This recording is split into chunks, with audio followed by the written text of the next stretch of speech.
All right, let's talk about some updated injury reports from both the Chiefs and the Chargers regarding this Thursday's game for now, and then talk about some roster moves that the Chiefs just recently made, signing several players, including a familiar wide receiver to the practice squad, also a kicker, and then activating 2 from the practice squad to the 53-man roster, and much freaking more. But first, how about those?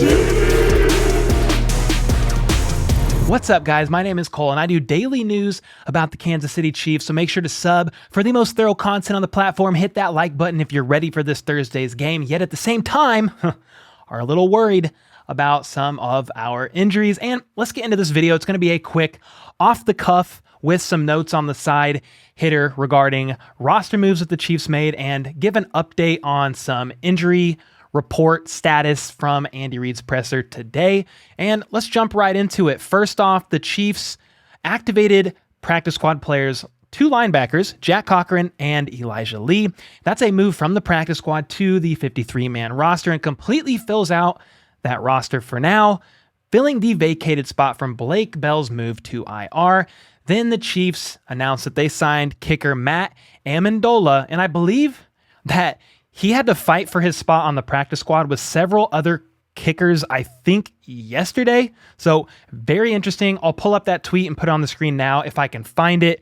But I think I remember seeing that yesterday in the Twitterverse. Also, they signed DiCaprio Bootle back to the practice squad. That's because of a move to IR from another cornerback that they just made. We'll talk about that in a minute, but DiCaprio Bootle is good because he knows the system. He was one of the cornerbacks on the fringe of the roster already, but hey, he knows the system. He's pretty solid. He did pretty decent at times during preseason, so I'm not unhappy with that move. And then they bring back wide receiver Corey Coleman to the practice squad, which is interesting that they would bring him back. So there's a few wide receivers on the practice squad right now. I believe it's Cornell Powell, DeRuse Fountain, and Corey Coleman. Now, could they activate DeRuse Fountain or Corey Coleman to the roster this Thursday like they did Fountain last Sunday? Sure. The only thing is, DeRuse Fountain did not even suit up during Sunday's game. So a little weird. They activated him from the practice squad to the roster, or elevated him rather, and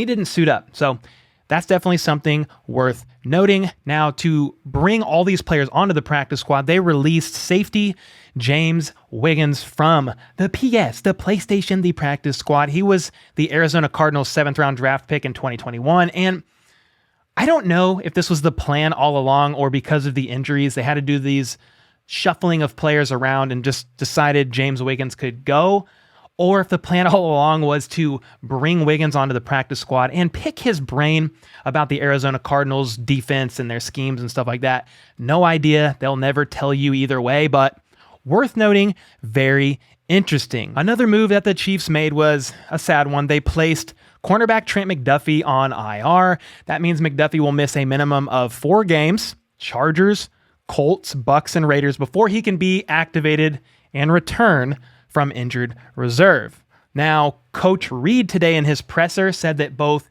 Harrison Butker, who is still dealing with an ankle injury, we'll get a little bit more to the injury report after this clip, but both Harrison Butker and Trent McDuffie got injured in Sunday's game because of the freaking turf. They resodded it, that's a good thing because they practice in there, but it was a little bit loose. That's what happens, sometimes when you resod it, it's loose, and it was part of the Butker injury and McDuffie injury. So yeah, that's a bummer. Do better. Quit smoking grass in Arizona and focus on actual grass that's going to be on the field. How about that one? Now, the Chiefs released a injury report as far as who's practicing, limited, did not participate, and all that. So let's go over that real quick.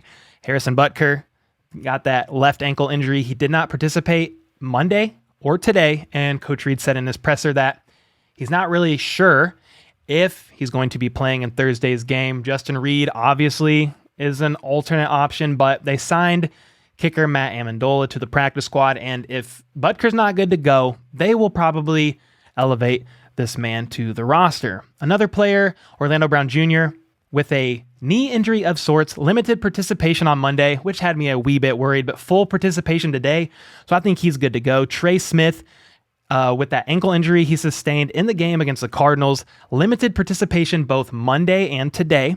Then you have Juju Smith-Schuster listed as a shoulder injury. Please God, not his shoulder again.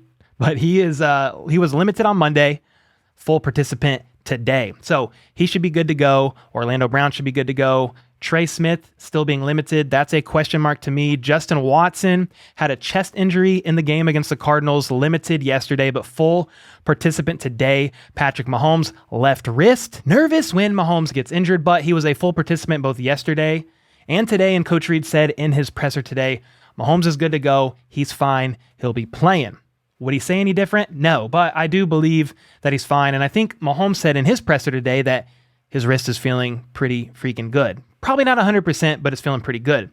Then Justin Reid is listed on this injury report with a hand injury of sorts, but he was a full participant both yesterday and today, so no big deal there. And then Willie Gay Jr., I believe, didn't practice yesterday at all. It's actually just dashes, so I don't know what that means, but he was a full participant today, so he should be good to go as well. Now, as far as the Chargers injuries, their coach spoke today. Staley spoke today, and Daniel Popper, I believe he's a reporter for the Chargers from The Athletic. He said this today on Twitter. Brandon Staley said Keenan Allen's hamstring is going to, quote, take some time to heal. Chargers aren't ruling him out yet, but it's not looking likely that Allen will play Thursday in KC. So it's kind of good news for us. While we lose somebody like Trent McDuffie, the Chargers aren't going to have Keenan Allen in the game, so that's probably good. And you guys might be wondering, well, if Trent McDuffie's moved to IR, what the heck are the Chiefs going to do for the cornerback position? Now, they signed DiCaprio Bootle for some depth, but that means Rashad Fenton's going to get some more looks, and then Jalen Watson, I believe, is also going to see a lot more time on the field as well. He was actually the guy who took McDuffie's spot when McDuffie got injured during the Cardinals game. A little surprising to me because from all I could tell during preseason and training camp, Joshua Williams was actually kind of getting the nod over Jalen Watson. So Joshua Williams was the Chiefs' 4th round pick. Jalen Watson's their 7th round pick. But interestingly enough, McDuffie gets injured. Jalen Watson is the guy who stepped in, and he did pretty freaking good, if you're asking me, in my opinion. So yeah, Trent McDuffie out on IR, gone for 4 weeks, sadly. It's a bummer. I hope he heals up quick, though. But then Jalen Watson is taking his place, and Joshua Williams will definitely be on standby. Another injury for the Chargers, moving back to their injury report, tight end Donald Parham, hamstring, not playing this week, confirmed by their coach. And then J.C. Jackson is still dealing with that ankle injury. I don't have an update on him other than he still has that ankle injury. He didn't participate yesterday. I don't think he participated today either. I would doubt he plays, but we'll have to see. If he does play on Thursday, so in 2 days, he's probably not going to play at 100%. The Chiefs already have their hands full with the Chargers D-line as it is with Khalil Mack and Bosa. So they have enough on their hands. J.C. Jackson, if you would like to, you can sit out and just keep resting that ankle and get better for week 3. And that's all I really have for you in this quick hitter video. I will say Andy Reid's son, Britt Reid, the accident that happened last year while he was intoxicated or under the influence. He pleaded guilty, I think, Monday. Today's Tuesday. And there's some more details that have surfaced from that case, but that's not what this video is for. I'll cover that in a later video. But yeah, let me know your thoughts on all of this, the Chiefs injuries, their roster moves, their practice squad signings, any surprises to you? Are you glad to see Corey Coleman back? What about DiCaprio Bootle? Are you glad they brought in a kicker and signed into the practice squad in case Butker isn't good to go, which I think is the case? Let me know your thoughts on all of this in the comments down below. And I'll see you tonight during the live stream, 8 p.m. That's our weekly Tuesday night Q&A hangout. And make sure to check out this video here if you haven't already, which is me covering kind of an in-depth dive on PFF disrespecting Patrick Mahomes and Mahomes' ability, just his greatness, exposing their little formula. And until next time, let's go. Let's freaking go. How about those?